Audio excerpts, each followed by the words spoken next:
Hello, you fine ladies and gentlemen. How are you all doing? I hope your day is going well. Today, we will be going over 6 tips and tricks to increase that win to loss ratio and achieve victory more often in Star Wars Battlefront. There's of course no free-for-all or individual team game modes in Star Wars Battlefront, meaning your victory really depends on your team. Now, sometimes you join a game and it simply happens that the majority of the people on your team, if not all of your team, are not as competent at the game as the opposing team. It's pretty unfortunate when that happens because your team is more or less destined to lose that game.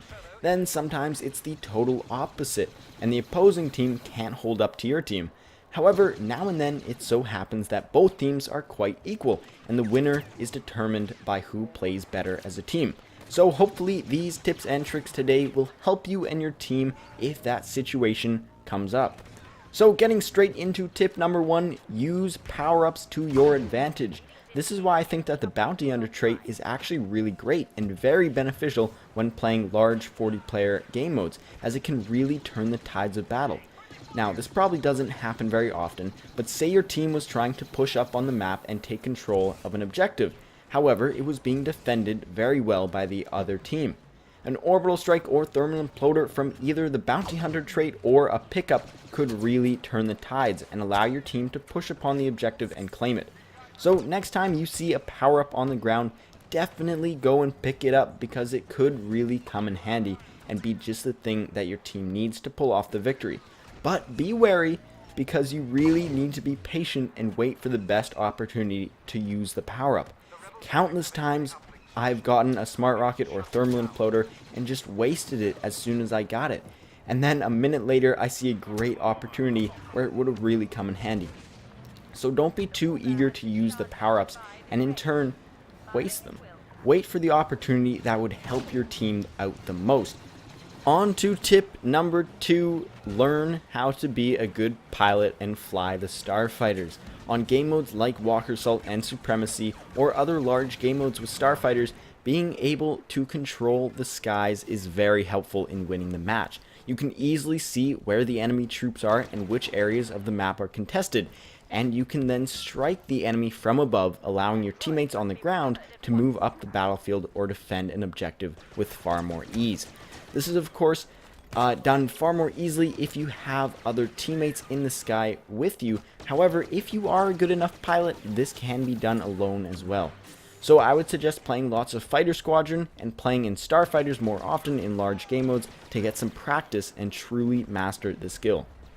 Now for tip number 3, stick with your teammates, as you are far stronger together as a team than divided and having players scattered all over the map.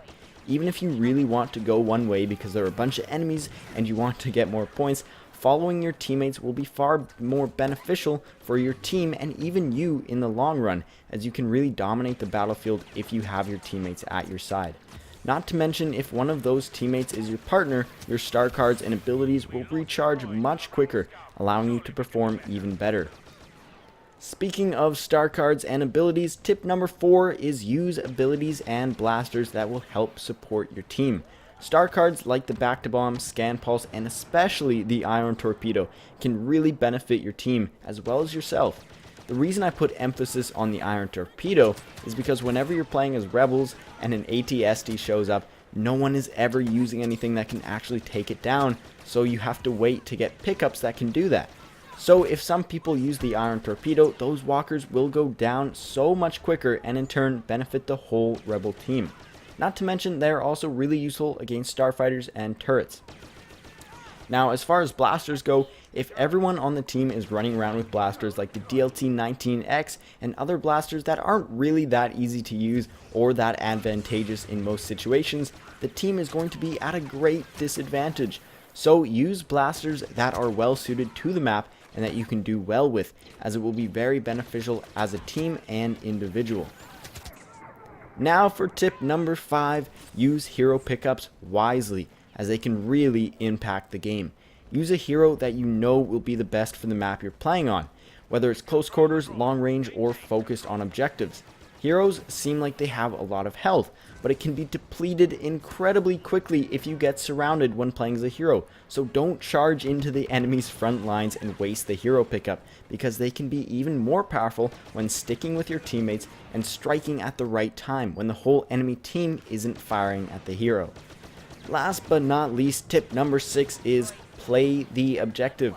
This is a pretty simple tip, but one that can make a huge difference. Often the reason a team loses is because no one is actually doing the thing that makes the team win. And you might say, how is it going to make a difference if only one out of however many people on your team is actually playing the objective? Well, hopefully if your team has some sense, they will see you playing the objective and remember that is what they should be doing if they want to win, and hopefully more and more players will join in.